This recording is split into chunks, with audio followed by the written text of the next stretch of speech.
Hello students, कैसे हैं आप लोग। आप लोगों को हमारे चैनल पे स्वागत है। आज हम लोग एक क्वेश्चन करने वाले हैं जो कि वेक्टर से रिलेटेड है। बोलो क्लियर है ना। ये क्वेश्चन हमने आपको दिया था सॉल्व करने के लिए।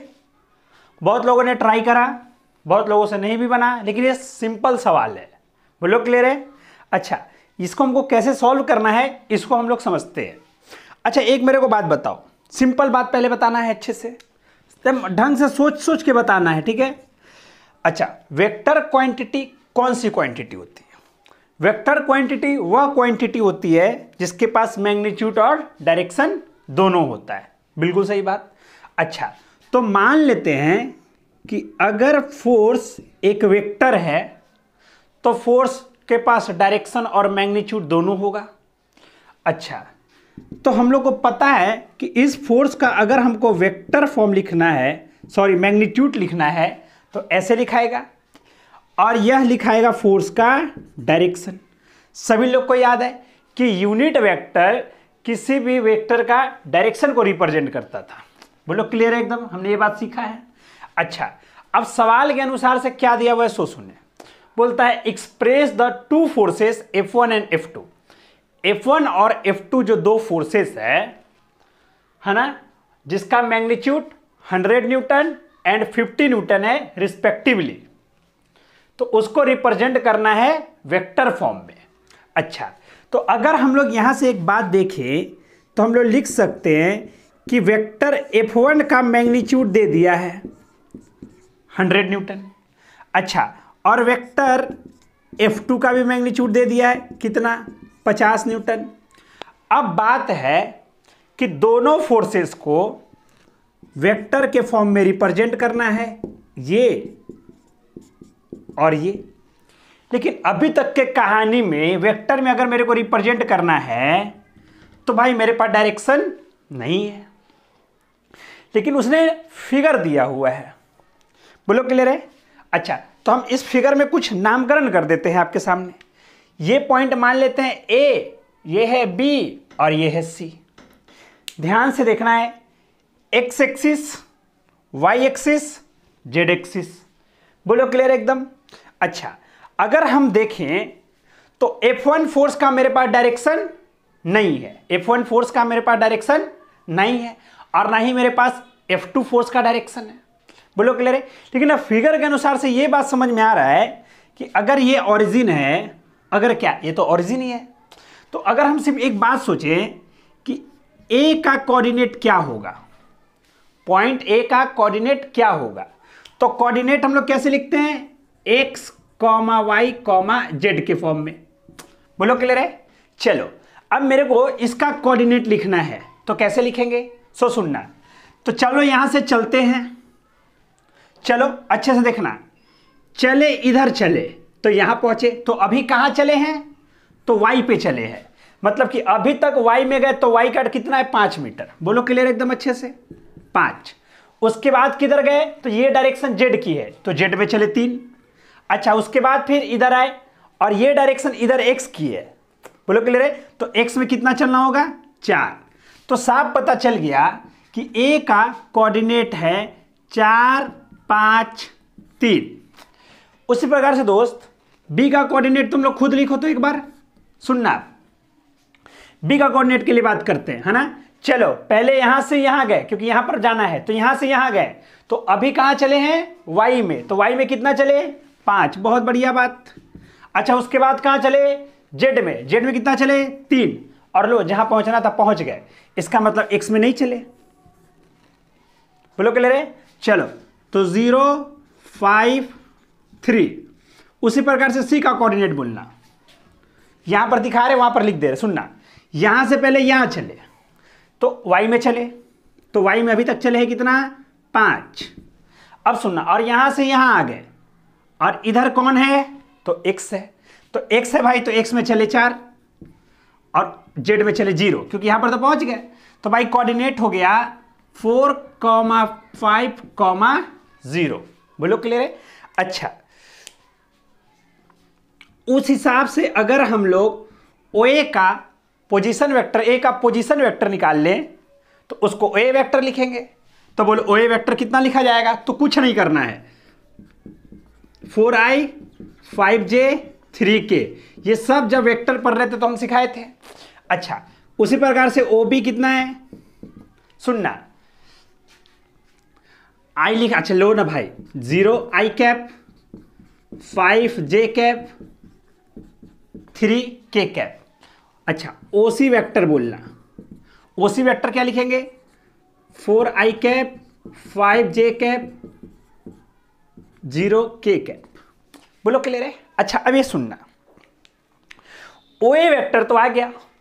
अच्छा सोच, जो OA वेक्टर है ये है, जो OA वेक्टर का डायरेक्शन है वही डायरेक्शन F1 फोर्स का है, जो डायरेक्शन इस वेक्टर का है OA वेक्टर का वही डायरेक्शन फोर्स का भी है, मतलब कि F1 का। इसका मतलब जो OA का यूनिट वेक्टर होगा वही F1 की डायरेक्शन होगी, क्योंकि यूनिट वेक्टर क्या बताता है, डायरेक्शन। तो बोल रहा है कि जो OA का यूनिट वेक्टर है, मतलब कि जो OA यूनिट वेक्टर है, मतलब कि जो OA का डायरेक्शन है, सही है, वही डायरेक्शन F का है, और डायरेक्शन के लिए यूनिट वेक्टर। तो भाई जो OA यूनिट वेक्टर, वो डायरेक्शन ऑफ क्या, फोर्स। तो बोलो यूनिट वेक्टर कैसे निकालते हैं, तो देखना, 4i cap 5j cap 3k cap, याद है ना। फिर इसके मैग्नीट्यूड से भागा कर दो, तो इसका मैग्नीट्यूड बोलना, सुनना, 16 और 9 25 और 25 और 25 50, मतलब कि सबके साथ √50 बोलो क्लियर है। तो ये बात हो गया किसका, तो ये OA यूनिट वेक्टर आ गया, जो कि क्या है, F1 का डायरेक्शन है। तो देयरफॉर F1 वेक्टर को हम कैसे रिप्रेजेंट कर सकते हैं, सो सुनना। तो किसी वेक्टर को इस तरीके से रिप्रेजेंट करते हैं, तो देयरफॉर F1 वेक्टर का मैग्नीट्यूड और F1 की डायरेक्शन। अच्छा, अब सुनना, इसी को क्या लिख सकते हैं कि F1 फोर्स का मैग्नीट्यूड और F1 का डायरेक्शन, और F1 का डायरेक्शन कौन है, जो OA यूनिट वेक्टर है। तो चलो बोल दो, F1 का मैग्नीट्यूड आ चुका है, दिया हुआ ही सवाल है, आना क्या है इसमें। अच्छा, और यूनिट वेक्टर ये आ चुका है, तो 4i √50 plus 5 √50 j cap plus 3 √50 k cap. बोलो क्लियर एकदम अच्छे से, इसमें कोई शक नहीं है ना। अभी से डॉलर रफ कर देते हैं, और अब निकालते हैं हम कौन सा, F2 के लिए, ठीक है। F2 को वेक्टर फॉर्म में रिप्रेजेंट करते हैं ना। चलो आ जाओ, चले, सबको रफ कर दिए। अब सुनना, अब मेरे को फोर्स F2 का वेक्टर फॉर्म लिखना है। तो फोर्स F2 का तो मैग्नीट्यूड कितना है, 50 न्यूटन। अब उसकी डायरेक्शन, तो सो सुनना, जो BC की डायरेक्शन है वही F2 की भी डायरेक्शन होगी। इसका मतलब हमको BC का यूनिट वेक्टर निकालना होगा। तो भाई सबसे पहले हमको क्या निकालना होगा, BC वेक्टर निकालना होगा कि नहीं निकालना होगा। तो चलो भाई पहले BC वेक्टर निकालते हैं। सिंपल, सब कुछ समझाया गया था बहुत अच्छे से, फिर भी नहीं बना, हमको समझ में नहीं आया क्यों नहीं बना, है ना। तो सुनना, BC वेक्टर के लिए C माइनस B करने वाले हैं। तो ये माइनस ये 4i, ये माइनस ये 0, ये माइनस ये -3k। नहीं समझ में आया, अरे C माइनस बी, यही ना, BC वेक्टर मतलब C माइनस बी, है ना। तो चलो ये माइनस ये 4, ये माइनस ये 0, ये माइनस ये -3। तो बोलो इस BC वेक्टर का यूनिट वेक्टर बताओ। तो इस BC वेक्टर का यूनिट वेक्टर क्या लिखेंगे, 4i 3k। देखना 16 और 9 25, मतलब कि 5, याद है ना। इसके मैग्नीट्यूड से क्या कर दो, भागा कर दो, यूनिट वेक्टर अगर निकालना है तो, है ना। अब देखना, अब अपन लोग F2 फोर्स को क्या लिख सकते हैं वेक्टर फॉर्म में, तो F2 फोर्स का मैग्नीट्यूड और F2 फोर्स का डायरेक्शन। अच्छा, इसका मतलब F2 फोर्स का मैग्नीट्यूड और F2 फोर्स का जो डायरेक्शन है वही डायरेक्शन BC की भी है। BC। तो चलो आ जाओ, लिख दो।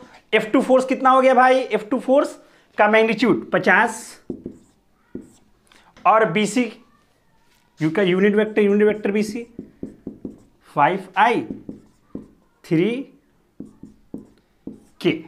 बोलो क्लियर है? चलो इसको गुना भी कर सकते हैं, तो कितना हो जाएगा?